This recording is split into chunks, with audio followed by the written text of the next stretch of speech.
অপরাধের জন্য আমাকে সাসপেন্ড করা হয়েছে, সেই অপরাধের জন্য কোর্ট আমাকে খালাস দিয়ে দিছে, বেকসুর খালাস দিছে। অথচ কিন্তু ডিপার্টমেন্ট সেটা বলতেছে কোর্ট আমাদের বড়াই দিছে, কোর্ট ঠিক রায় দেয় নাই। তাদের রায় ঠিক আছে, কোর্টের রায় বেঠিক।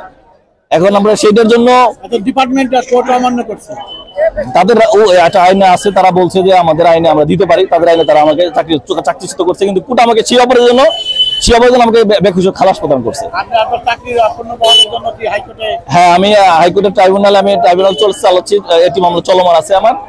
এখন আমি মহামান্য আইজিপি স্যারের কাছে আবেদন জানাচ্ছি আমাদের জন্য পূর্ণ বহাল করে। আসলে আমরা এটা হয়রানির শিকার হচ্ছে, আমাদের বৈষম্য শিকার করছে। আমরা চাই আমাদেরকে কি করুক, আমাদের জয়েন করে দিক সবাইকে। আমরা বেশিরভাগ একটা ছেলে আত্মহত্যা করতে গেছে, আত্মহত্যা ফ্যামিলির সাথে হয়তো কোনো এক্সকিউজ নিয়ে আত্মহত্যা করতে গেছে, তখন সেই ছেলেটা আত্মহত্যা করতে গেল কেন, এই জন্য তাকে বরখাস্ত করে চাকরি ডিসমিস করে দিচ্ছে।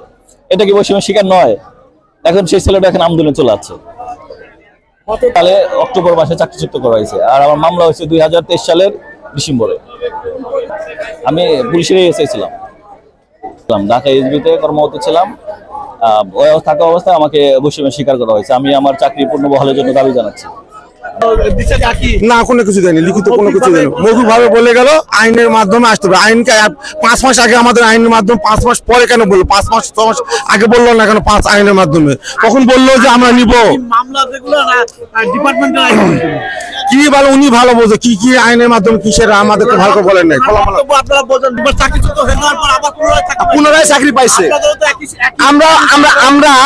আমরাও সেই একে অন্যের শিকার বিগত সরকারের আমলে। তাহলে আমি কনস্টেবল পদে যোগদান কেন পাবো না? সে যদি আইজি পদে যোগদান পায়। আর যারা বলতেছে যে আইনের মাধ্যমে আসেন, তারা বিগত সরকারের আমলের, ঠিক আছে, তারা আওয়ামী লীগের দোসর, এখনো পুলিশ হেডকোয়ার্টার সপদে বহাল আছে অনেকে, ঠিক আছে। তারাই আমাদেরকে বিগত 5 মাস আগে বলছে যে আমরা চাকরি ফেরত দেবো, কিন্তু আজকে বলতেছে যে আইনের মাধ্যমে আসেন। এডিতে মামলা করার মতন অনেকে, ট্রাইব্যুনালে মামলা করার মতন অনেকে টাকা নাই। একটা মামলা সাবমিট করতে গেলে 10,000 টাকা লাগে। আমি কনস্টেবল, 16,000 টাকা বেতন পাই। আমি কি দিয়ে মামলা করব? অন্যায় ভাবে তো চাকরি খাইছেন। ফেসবুক কমেন্ট, গড় হাজির, ঠিক আছে, বিভিন্ন লোকের ড্রপ টেস্টের নামে নাটক বিঞ্জির করছে। 10 জনের ড্রপ টেস্ট সঠিক আসছে, 5 জন 5 লাখ দিছে, তাদের চাকরি আছে, কিন্তু আর 5 জন দিতে পারে না, তাদের চাকরি নাই। তাহলে তারা কি বৈষম্যের শিকার না? এই যে আমাদের ইউনুস স্যারের আমলে, ঠিক আছে, যদি আমাদের আইজিপি স্যার চাকরি পাইতে পারে, কোন আইনে তারা চাকরি পাইছে, সেই আইনে আমাকেও বহাল করা হোক, ঠিক আছে, সবাইকে। 2200 পুলিশ পরিবার কোন আইন দেখাচ্ছে?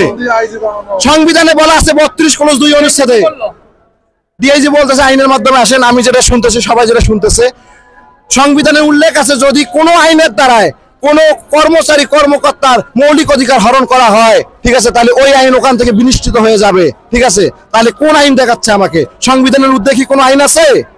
নাই। তারা সেই সংবিধানের অনুযায়ী গোটা বাংলাদেশ চলতেছে, বিপ্লবী সরকারও চলতেছে এখন পর্যন্ত, তারাও চাকরি করতেছে। আমরা কেন চাকরি পাবো না? আমরা সবাই যেন চাকরি ফেরত পাই, আপনাদের মাধ্যমে আমরা তুলে ধরতে চাই, ঠিক আছে। আপনারা তাদেরকে প্রশ্ন করেন। আমার ছেলে মেয়ে ঠিক মতো লেখাপড়া করতে পারছি না। আমি কষ্ট করে, মানে এখন বর্তমানে কৃষিকাজ করি, আমি কৃষিকাজ করে চলতেছি। আমি খুব অর্থ কষ্ট হচ্ছে। আমি এখন আজকে দাদা আসছি, ঋণ করে আসছি। আমি এই ঋণ কিভাবে ভাঙবো? আমি আমার মাথায় একটা পুজো আমার না।